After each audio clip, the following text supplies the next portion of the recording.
Hello everyone. So how to enable option to preserve original sound in Zoom. So you can preserve sound from your microphone without using Zoom's echo cancellation. So if you enable this feature, you will see turn on original sound in Zoom meeting. To do that, just basically open your Zoom client, go to settings, go to audio, advanced, and then show in meeting option to enable original sound from microphone. So there you have it. And then when you will start a new meeting in Zoom, there you have it. And then here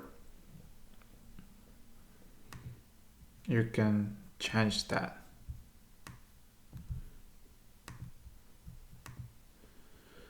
So that's how it works. On mobile app, you can tap settings, tap meeting, and then use original sound.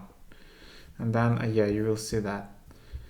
So hope it was helpful, and thanks for watching.